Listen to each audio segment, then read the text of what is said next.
Diable Jump.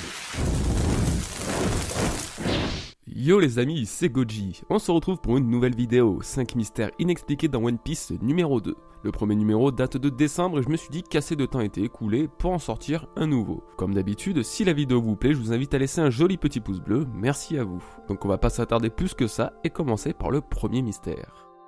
Les reptiliens. On sait tous très bien que le monde de One Piece est ultra vaste. Après plus de 20 ans d'histoire, on découvre encore plein de nouvelles races toutes plus excentriques les unes que les autres. Les Tontata, les longs bras et les longues jambes et encore plus récemment les Minks.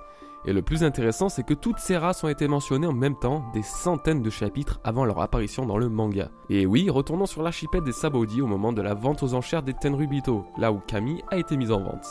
Si vous faites gaffe à la liste des races et leur prix aux enchères, vous pouvez distinguer qu'elles sont toutes présentes, les nains, donc les Tontata, les Mink, les longues jambes, etc. Mais ce n'est pas tout car on distingue aussi une autre race encore inconnue à ce jour, les reptiliens.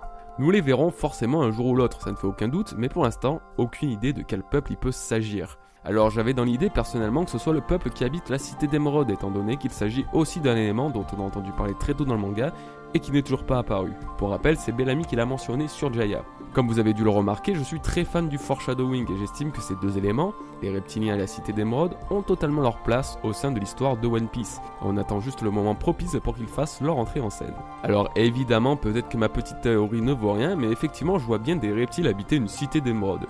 Déjà car ça rendra l'environnement encore plus mystique et inconnu, et aussi car on arrive sur la fin du manga et je vois encore mal deux autres arcs destinés respectivement aux reptiliens et à la cité d'Emeraude. Allez, donnez-moi vos impressions les amis, dites-moi où et quand vous voudriez voir arriver cette nouvelle race.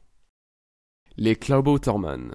Il ne s'agit pas d'une nouvelle race cette fois-ci, mais d'une entité. Une entité qui nous a terriblement touchés, émus et finalement hypés, mais qui malheureusement n'a plus donné de signe de vie depuis pas loin de 10 ans. Les Cloudwaterman. Pour résumer simplement, les Cloudwaterman sont une manifestation de l'esprit d'un bateau. Plus le navire est aimé et choyé par l'équipage, plus cette entité va se manifester, et finalement les aider durant leur périple. La première apparition du Cloudwaterman sur Skypiea a carrément réparé le Merry sous les yeux d'Usopp. C'était vraiment un grand moment ouvrant encore des portes sur plusieurs mystères. Le plus touchant a sans doute été la mort du Merry, où ce dernier a littéralement parlé à tous ceux assistant à ses funérailles, que ce soit à l'équipage ou même au charpentier de Water 7. On a découvert qu'il y avait une vraie conscience et volonté propre et que c'était un membre de l'équipage à part entière, même si c'était qu'un bateau. Mais du coup, on ne sait absolument pas d'où viennent ces entités, nous n'avons aucune explication logique. J'avais quand même théorisé rapidement dessus lors de ma grosse vidéo sur les malédictions des lames noires, en disant que le Cloudwaterman pourrait être un Tsukumogami. En fait, je me suis rendu compte que le Cloudwaterman existait déjà dans les mythologies germaniques, et c'est toute la description d'un Cloudwaterman de One Piece. Il s'agit d'un petit esprit protecteur des navires, mais à la différence du manga, il peut aussi être responsable du naufrage d'un équipage. Donc plus on croit au navire, plus il a de chance de manifester le Cloudwaterman en gros. Peut-être qu'une petite partie de Haki est insufflée involontairement par l'équipage dans le bateau, ce qui lui permet de lui donner un brin d'âme. Ce serait beau comme scénario, non ?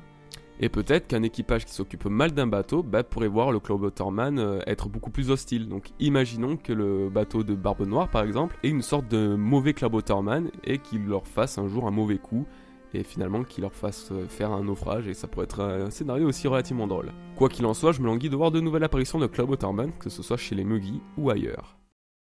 Les satellites de la Terre. Comme je le disais plus tôt, le monde de One Piece est vaste, si vaste qu'il s'étend même jusque dans l'espace. Nous avons pu le voir au laboratoire du professeur Clover sur Ohara. La Terre possède une multitude de satellites orbitant autour d'elle, dont 5 le semblent vraiment importants. Ça ne serait pas particulièrement intriguant si ces planètes n'abritaient pas la vie. Et oui, pour ceux qui ne le savent pas, ce dont je doute, car il s'agit d'un sujet qui a fait polémique et qui le fait toujours d'ailleurs, mais les mini-aventures présentes en début de chapitre nous ont fait découvrir plusieurs espèces extraterrestres. Plus précisément, c'était durant les mini-aventures d'Ener lorsque l'ancien dieu de Skypiea arriva sur la Lune avec son arche Maxime. Ce qu'il y découvre dépasse toutes nos attentes car plusieurs espèces extraterrestres exploitaient les ressources lunaires. Ce n'est apparemment pas leur planète native et semble l'avoir colonisée il y a peu. Serait donc-il originaire d'une des planètes gravitant autour de la Terre ? Ça ne fait clairement aucun doute et j'imagine que d'autres espèces doivent vivre sur les autres. Pour que tout ça nous soit révélé, c'est clairement pas pour rien et je suis prêt à parier que les Mugiwara rencontreront des extraterrestres à l'avenir. Vous êtes bien d'accord, ça serait trop dommage de passer à côté de ça, non ? Bon, je pense pas qu'ils iraient jusqu'à voyager dans l'espace, même si ça pourrait être marrant, mais ils pourraient justement rencontrer certains habitants de ces fameuses autres planètes qui sont sur Terre. Je pense que leur rencontre avec Vegapunk, le plus grand scientifique du monde, ne sera pas inutile dans cette affaire, car lui-même doit avoir pleine connaissance des créatures peuplant leur système solaire. En tout cas, je suis bien curieux de savoir si les fruits du démon existent sur les autres planètes, ou alors, comme je l'ai dit dans ma grosse théorie sur les fruits du démon, peut-être que ces derniers sont justement d'origine extraterrestre. Le trésor du Capitaine Jaune. Le One Piece est un trésor ayant fasciné le monde. Pas étonnant sachant que c'est ce qu'a fait de Goldie Roger la légende qu'il est aujourd'hui. Cependant, il n'y a pas que lui comme trésor légendaire pouvant octroyer richesse et gloire à celui qu'il possède. Le trésor du Capitaine Jaune peut très bien répondre aux attentes de pirates avides d'or. C'est Baggy, sans nous surprendre, qui est à l'origine de cette quête. Il cherche activement ce trésor qui pourrait réaliser tous ses rêves les plus fous. Cependant, malgré ses recherches, rien n'y fait, il n'a toujours pas trouvé ce trésor. Pourtant, il détient la carte qui est censée le mener à lui, ce brassard que Luffy a récupéré sur Trailer Bark. Il a échangé contre son aide durant l'arc d'Impel Down. Oui, car on a bien vu le capitaine John à Trailer Bark, ou du moins son zombie. Il est mort durant la mutinerie de son équipage, et Moria s'est donc apparé de son corps pour en faire un de ses soldats. Mais aucun indice n'a été donné concernant son trésor ou son emplacement, mis à part ce fameux bracelet. Mais personnellement, je n'arrive pas à voir à quoi peut bien servir ce bracelet. Apparemment, il s'agit d'une carte, mais j'ai plus l'impression qu'il s'agit d'une sorte de clé. Une clé qui pourrait soit donner accès à ce fameux coffre, soit l'ouvrir. Du coup, c'est perturbant, car on ne sait pas vraiment si ce trésor aura une importance par la suite ou pas, car imaginons que Baggy s'en empare et devient l'un des pirates les plus riches du monde. Sa puissance se croirait, elle aussi, d'une façon formidable. Un équipage plus puissant, une flotte plus imposante, acheter des fruits du démon plus rares et plus destructeurs pour son équipage justement. Si vous êtes friand de la théorie de Baggy Yonko, croisez les doigts pour qu'il trouve ce trésor, car ça ne sera que bénéfique dans son ascension. Tout comme de nombreux mystères, nous sommes obligés d'attendre et voir si Oda les remet au goût du jour. Personnellement, ma nature curieuse est toujours autant intriguée par John et son trésor. L'arbre d'Adam. La matière première dans la piraterie est sans aucun doute le bois. Tous les paramètres que peut posséder un bateau dépendent nécessairement du bois qu'il compose. Et donc, qui dit bateau exceptionnel dit aussi bois exceptionnel. L'Euro Jackson, le navire du grand Goldie Roger, n'était pas un navire comme les autres, car il était composé d'un bois particulier, à qui on lui prête une résistance hors du commun, le bois de l'arbre d'Adam. Sa rareté est d'égale à son prix. 200 millions de berries ont été nécessaires pour créer le Thousand Sunny. Franky a dû acheter les matériaux sur le marché noir, car il s'agit de la seule manière de s'en procurer. J'imagine que toucher à l'arbre d'Adam est donc totalement interdit. Cependant, voilà.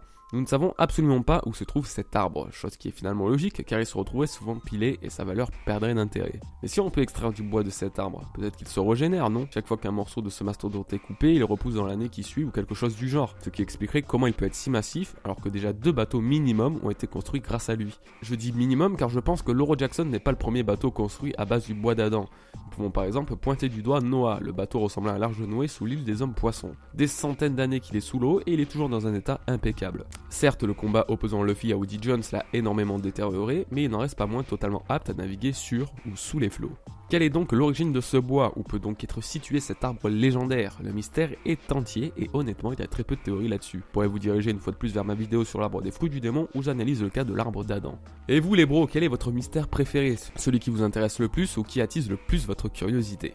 Personnellement, je ne saurais pas choisir. Tous les éléments que j'ai cités me semblent tellement importants que j'ai autant hâte de tous les découvrir. C'est donc la fin de cette vidéo les bros, je vous remercie de l'avoir regardé jusqu'au bout et je vous souhaite une très bonne continuation. À bientôt, peace à vous.